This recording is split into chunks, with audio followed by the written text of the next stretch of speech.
Well, howdy. Um, so, most of my life, I've really loved radio and radios. I've had old radios around in my life, most of my life. Behind that chair over there, there is a Zenith transoceanic radio that's got to be 80 or 85 years old. A big shortwave that's like this big. I've collected little electronic gadgets like that my whole life. Like here, this is a portable television, a pocket television that you actually view in a mirror, and there's an LCD in the top, so you look at it with a light over it and you watch it through the mirror. Things like that. So anyway, so I've had for a really long time, I've had this Spirit of St. Louis radio. For those of you who know them, you go on eBay, you'll find a million of them. They make very, very cool looking stuff. The electronics are, they're average electronics. It's nothing special, they're not high fidelity, but they're very, very cool looking. And I ceased to use this radio years ago. The antennas had broken off the top. The reception was not great. I wouldn't dare put a cassette in there because I know for a fact that the cassette would get eaten at this point. It's really old electronics. No offense to the manufacturer, but they're not great electronics. And that's fine. But I couldn't bear to get rid of it because I loved the way it looked. And I was looking at it the other day, sitting on a shelf, and I'm going, what am I going to do with this thing? Well, in this house, there are 3 Echo devices. One in the living room, one in my kids' room, which is a kid's version, which is adorable. And I had the oldest one that I own sitting here in the studio. And I looked at it, and I looked at the radio, and I went, aha, light bulb went off over my head. Well, so I did a little bit of research. I want to give a shout out to a guy named Brian Dory, who has a YouTube channel where he disassembles these things. He does breakdowns and shows you all the tech stuff inside them. His video was instrumental in me looking and going, wow, I could actually do this. So I got myself a great glue gun and I got myself some Torx screwdrivers and I played Dr. Frankenstein and it worked. So this is the video where I do all of that. Now, a couple of disclaimers. First of all, if you're going to do this, be safe. Number one. Number two, you might void your warranty. If you do this with a new device, you're going to void your warranty. So I'm not advocating. If you do it, you choose to do it. And third of all, and probably most importantly, if you go to do something like this, involve your kid. I involved my kid in an entire tearing down of the inside of this radio. And I was very fortunate that when I was a kid, I had a lot of alone time, and my parents begrudgingly watched as I took things apart and sometimes got them back together. And it gave me the ability to do a lot of what I do now. So if you're going to do something like this and you have kids, involve your kids because it'll be great for them. That having been said, here's what I went through to do it. I hope you enjoy it, and thanks for watching. Now, Julian actually helped me today. We did some disassembly. And so I'll show you. This is the inside of the radio now. We basically gutted it. It had a big major circuit board down here. It had a cassette over in here. It's funny how this is assembled. The speaker is stapled into the side of the case. We kept wires wherever we could in case we needed them. I don't think I'm going to use this speaker because the Echo has a really nice speaker in it. We kept what I wanted to do was keep it so that at the very least you could use these dials. I mean, they don't control anything anymore because we took the contacts off them on the back. But at least you can still move the knobs and you can move the switches. There are still LED lights, which I may at some point try to hook up. But the main thing is this dial. As you can see, the dial still works, except there's no radio connected to it anymore. It's just this. Now what my intention is so take a look at the bottom of Echo for a minute. I'm going to ask it to read the weather so you can see. Echo, what's the weather for tomorrow? Here's the forecast for tomorrow in Kingston. Look for partly sunny weather, with a high of 60 degrees Fahrenheit and a low of 37 degrees. Thank you. Absolutely. Happy to help. Hope you had a good week. Now, so what I can do is I can mount that's actually got a diffuser. That's a series of LEDs, and that's how it's able to do like the swirling around and stuff. It's a series of LEDs, but there's a diffuser that dims them. So what I'm thinking about doing is trying to mount the circuit board that has the LEDs in it right here onto this. Now the only problem is if I mount it onto that, then this can't turn anymore, which means the dial on the front can't turn anymore. Now if I take this off, it'll still have this clear shield, but it won't have it'll still have the needle, but it won't. I don't know about what's going to go on with these numbers. I would love it if I could keep all of it, but that remains to be seen, and I'll find out once I go to take it apart and mount things. But in the meantime, I found this great video. This guy basically disassembled an Echo, and see if I can just get to where. Right here. I will credit him in this video, but he did. There's the. There's where he pulls the. Hang on, go back just a little bit. There's where he pulls the board off. That board right there. Single cable underneath. Has a single cable. To be lifted. And it has the LEDs on it. So if I can mount that disc right there.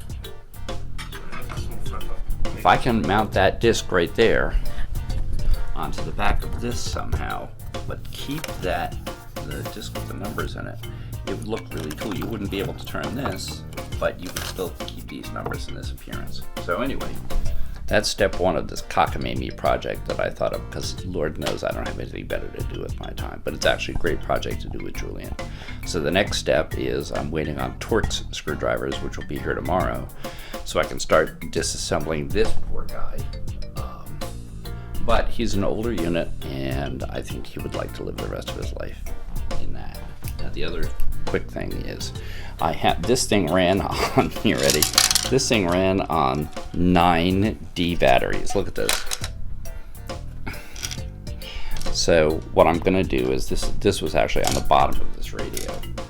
And what I think I'm probably gonna do is I'm gonna use this as a base to put the speaker on inside there once this is all moved over. But I think what I'm gonna be able to do, now here's the last step of this, is Echo has controls on the top. So you see those right there. Well, those have to go somewhere, and what I'm thinking is there's a mount.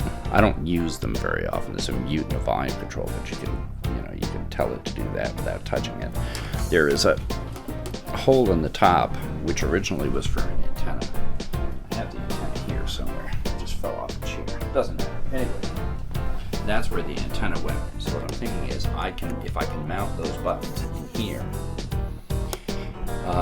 that circuit board could go here, the LED rings could go here, and the speaker could sit in here anywhere actually. This is really not, I mean, it's not it's unidirectional. I could mount it up against here, but it's loud enough. Echo, set your volume to 10. Echo, what time is it? It's 8:29 p.m. That's plenty loud, so even if it's sitting in a box. So that's what I'm thinking is, up in here will go the controls, which is also, there's microphones in there too, but that's another story. The controls, the LED ring, and the speaker in here somewhere. And that's pretty much it, so more as it occurs. Bum, bum, bum. So howdy, so I did in fact open up the Echo, and I found something kind of interesting actually. You would think all of this stuff is like really hardwired, and it is for the most part, except, so this is the ring where the LEDs are, and this big tank right here is the speaker cabinet. Now you notice these two little tabs right there, and you notice these two little connectors right there. The speaker is actually not wired up at all. The circuit board literally just lays on top of the speaker, and when it does and you put the screws in, that's how it connects to the speaker. There's no wires for the speaker.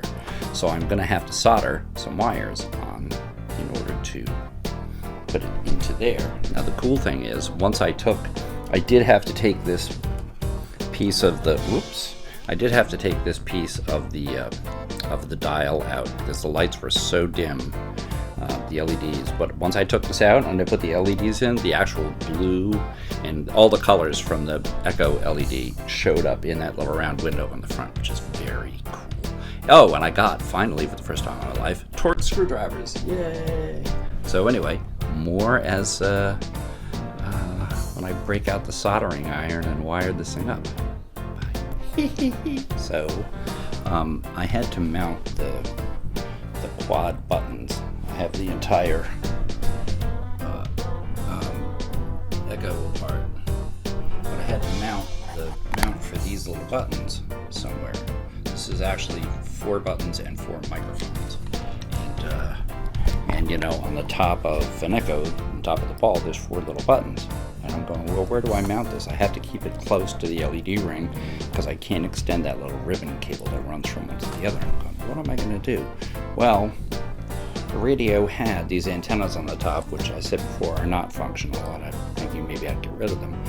Well, I've never used a glue gun before. Oh man, is a glue gun fun. Check it out. I still have to get rid of these. These are just old. I had to use picks to hold the antenna in. Check that out. It fit right in the space perfectly.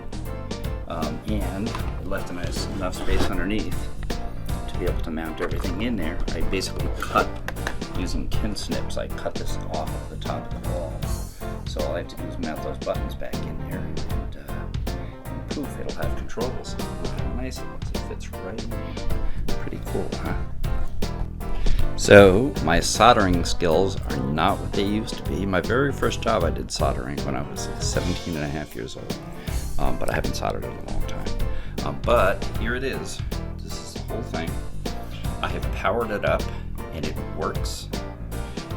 This speaker, it's amazing when you take the speaker out of this case. This whole case is empty. When you take the speaker out of that case, the volume level goes down by like 60% and it loses all of its bass. So even though there's not much to it, there's something to it. So here's the control. Here's the main board, complete with my terrible soldering job, and there's the speaker. And the next thing I have to do now is get it into the case. More in a bit. So I just had to show you, this is too cool. It runs without the case. Echo, what's the temperature? Right now, it's 49 degrees Fahrenheit. Tonight, expect a low of 32 degrees. Thank you. Absolutely. Happy to help. So finally, moment of truth.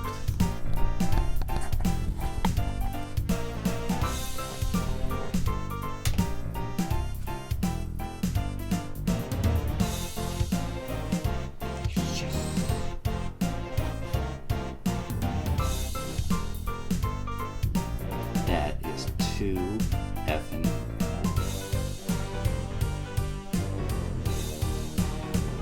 Just wait for it to go through its boot up sequence. Now, unfortunately, the one thing that kind of stinks is I had to put stanchions to stand off that LCD ring from the plastic in front of it, because there were components on the front of that board, and they're not centered. So if you notice, there's 2 dots over here, and then there's 2 dots over here. They're really not symmetrical, but still, look at that. I mean, you couldn't ask for anything more perfect. Now, the other thing too is there are some LEDs. There's one over here, one over here. There's power over here. There's an LED over here, and I think there are white lights to light up these dials in here. And I'm probably going to hook up some kind of power supply, like a USB power supply or something to do that. And maybe I can put sound-sensitive lights in here so that when it talks, they light up. But let's check it out. Echo, What's the weather for tomorrow? Tomorrow in Kingston, there will be lots of sun, with a high of 57 degrees Fahrenheit and a low of 35 degrees. Echo, what's the weather for the week? In Kingston for the next 7 days, Monday, 57 degrees Fahrenheit and lots of sun. Tuesday, 63 degrees and intermittent clouds. Wednesday, 74 degrees and intermittent clouds. Thursday, 80 degrees and partly sunny weather. Friday, 64 degrees and intermittent clouds. Saturday, 57 degrees and lots of sun. Sunday, 60 degrees and partly sunny weather. So just a quick look into the back end here. I don't know if I can see it, but I used a hot glue gun to attach the piece of the dome from the Echo into the plastic of this over here. I